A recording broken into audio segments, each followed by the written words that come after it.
বিসমিল্লাহির রহমানির রহিম। আসসালামু আলাইকুম প্রিয় দর্শক, চলে আসলাম আজকে আমি এই গরমে কলিজা ঠান্ডা করার মতন একটা পুডিং রেসিপি নিয়ে। পুডিং খেতে কিন্তু আমরা ছোট বড় সবাই খুব পছন্দ করি, কিন্তু ডাব দিয়ে যদি এইভাবে একটা পুডিং তৈরি করে দেন, এই গরমে দেখবেন বাচ্চাদের কলিজাটা ঠান্ডা হয়ে যাবে, আর আমরা বড়রাও কিন্তু খেলে এটা একদম পরানটা জুড়িয়ে যাবে। তো এই গরমে এই পুডিংটা কিভাবে তৈরি করে থাকি ডাব দিয়ে, সেই ভিডিওটাই আজকে আমি আপনাদের সাথে শেয়ার করব। তাহলে চলুন কথা না বাড়িয়ে চলে যাই মূল ভিডিওটা দেখার জন্য। আর প্লিজ আমার নতুন নতুন ভিডিও পেতে আমার চ্যানেলটাকে সাবস্ক্রাইব করে নেবেন, একটা লাইক দিবেন, শেয়ার করে নেবেন, আমার এই নামে ফেসবুক পেজে ফলো দিয়ে দিবেন। তো এখানে আমি একটা ডাব নিয়ে নিয়েছি, এটা একদম ডাবও না কচি আর একদম ঝোনাও না, মিডিয়াম একটা ডাব নিয়ে নিয়েছি, হালকা হালকা নারকেল হবে এরকম একটা ডাব নিয়ে নিয়েছি। এটা যদি ডাব হতো দেখতেন আমি একবার খোঁচা দিলে কিন্তু এটা নরম, এটা একদম ছিদ্র হয়ে যেত। তো এটা একটু শক্ত হয়েছে হালকা, এটা ছিদ্রটা হতে চায় না। তাই এরকম একটা নারকেল আমাদের নিয়ে নিতে হবে।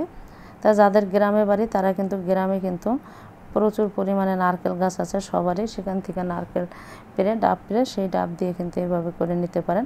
আর যারা শহরে থাকেন তাদের তো আমাদের কিনেই নিতে হবে। তা আমি কিনে নিয়েছি। তো এখন আমার ছিদ্র করে নেওয়া হয়ে গেছে। এখন আমি একটা ফ্রাই প্যানের ভিতরে পানিটা নিয়ে নেব। তা আমার ডাবের পানিটা নিয়ে নেওয়া হয়ে গেল। পানিটার ভিতরে অনেকটা ময়লা পড়ে গেছে, এখন এই ময়লাটাকে আমাদের ছেঁকে নিতে হবে। ছেঁকে নেওয়ার জন্য আমি একটা বলের ভিতর ঢেলে নেব। তো বলের ভিতরে ঢেলে নিলাম, এখন একটা ছাঁকনি দিয়ে ডাবের পানিটাকে ছেঁকে নেব। তা ছেঁকে নেওয়া হয়ে গেলে এখন আমরা এটার ভিতরে দিয়ে দেব জমাট বাঁধার জন্য আগার আগার পাউডার। এই আগার আগার পাউডার যে কোনো সুপার শপে পাওয়া যায় এবং যে কোনো বড় মুদির দোকানেও পাওয়া যায়। এটা 130 টাকা নিয়ে থাকে, সেটা আমাদের জমাট বাঁধার জন্য নিয়ে নিতে হবে পুডিং তৈরি করতে। তো আগার আগার পাউডারটা নিয়ে নিলাম। এখন এখান থেকে 2 টেবিল চামচ নিয়ে নিব আমি আগার আগার পাউডার। তা 2 টেবিল চামচ আমার আগার আগার পাউডার নিয়ে নেওয়া হয়ে গেল। এখন এটাকে আমরা একটু মিক্স করে নেব। আর নিয়ে দেবো এখানে 2 টেবিল চামচ চিনি। মিষ্টিটা আপনারা বুঝে দিবেন কে কীরকম খেতে চান। আমি আমার মতো যতটুকু প্রয়োজন ততটুকু মিষ্টি নিয়ে নিয়েছি। ডাবের পানিটা কিন্তু এমনিতেও মিষ্টি হয়ে থাকে, সেটা বুঝে দেবেন। আগার আগার পাউডারটা কিন্তু গরম পানিতে দেওয়া যাবে না, নর্মাল পানিতে দিতে হবে। এখন এটা আমরা সাইডে সরিয়ে নিলাম। এখন আমরা যে ডাবটা নিয়ে নিয়েছি সেটা কেটে নিলাম। কেটে নেওয়ার ভিতরে ডাবের ভিতরে দেখুন একদম নরম নারকেল হয়েছে। এই নারকেলটাই কিন্তু আমাদের প্রয়োজন ডাবের পুডিংটা তৈরি করতে। তাই নারকেলটা এরকম আমি একটা নারকেল কুড়ানি দিয়ে এটাকে কুড়িয়ে নেব। একটু চিকন চিকন করে লম্বা লম্বা করে এইভাবে উঠিয়ে নেবেন।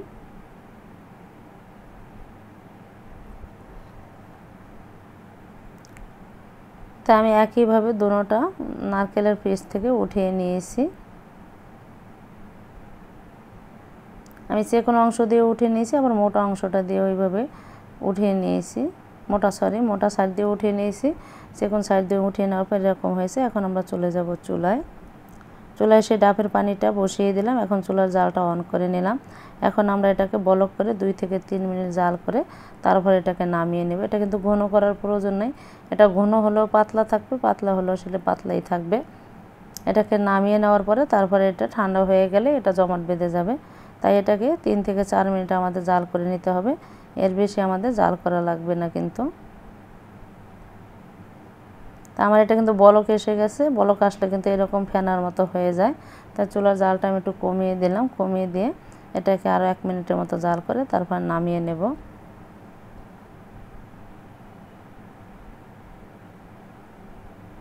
যেন যে আগার আগার পাউডারটা দিয়েছি সেটার গন্ধটা চলে যায়, এই জন্য আমাদের 2-3 মিনিট জাল করে নিতে হবে। তো এটাকে আমি এখন নামিয়ে নেব।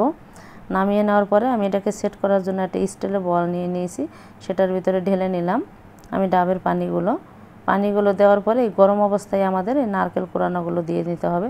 তা না হলে ঠান্ডা হলে কিন্তু জমাট বেঁধে যাবে, এটা দেওয়া যাবে না। তাই গরম অবস্থায় দিয়ে দিবেন, তারপর এটা জমাট বেঁধে যাবে। তো একটু সমান করে দিলাম। তো এখন আমরা এটাকে রেস্টে 2 ঘন্টার জন্য রেখে দিব। নর্মাল এইভাবে রেখে দিলে এটা 2 ঘন্টা পর জমাট বেঁধে যাবে। তা 2 ঘন্টা পরে আমরা চলে আসবো। তা চলুন তাহলে আমরা। তা 2 ঘন্টার পরে আমি চলে আসলাম। দেখুন কত সুন্দরভাবে এটা সেট হয়ে গেছে একদম। এখন আমি এটা একটা ছুরি দিয়ে এইভাবে চতুর্থ সাইডটা ছাড়িয়ে নেব, তারপর এটাকে মোল্ড ডাউন করে নেব। তো ছুরি দিয়ে আমার ছাড়িয়ে নেওয়া হয়ে গেল। এখন আমি একটা প্লেটের উপরে এটাকে নিয়ে নেব।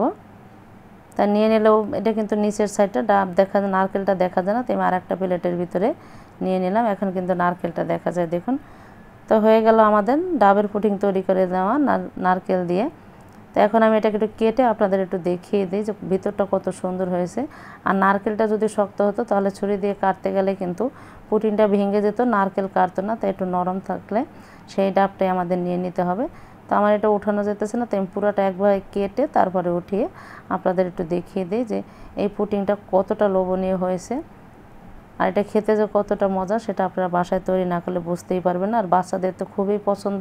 তো এটাকে তৈরি করার পরে ফ্রিজে রেখে দিবেন, তারপরে ঠান্ডা করে খাবেন, তাহলে এটা খেতে আরও বেশি ভালো লাগে। আর এটা কতটা দেখুন নরম হয়েছে আর কতটা তুলতুলে হয়েছে। তো এইভাবে ডাবের পুডিং তৈরি করে খেয়ে আমাকে কমেন্ট বক্সে কমেন্ট করে জানাবেন। আর বাচ্চাদেরও খাওয়াবেন, এই গরমে কলিজাটা ঠান্ডা হয়ে যাবে। তা আমার ভিডিওটা ভালো লাগলে আমার চ্যানেলটাকে সাবস্ক্রাইব করে নেবেন, একটা লাইক দিবেন, শেয়ার করে নেবেন। আপনারা সবাই ভালো থাকেন। আল্লাহ হাফেজ।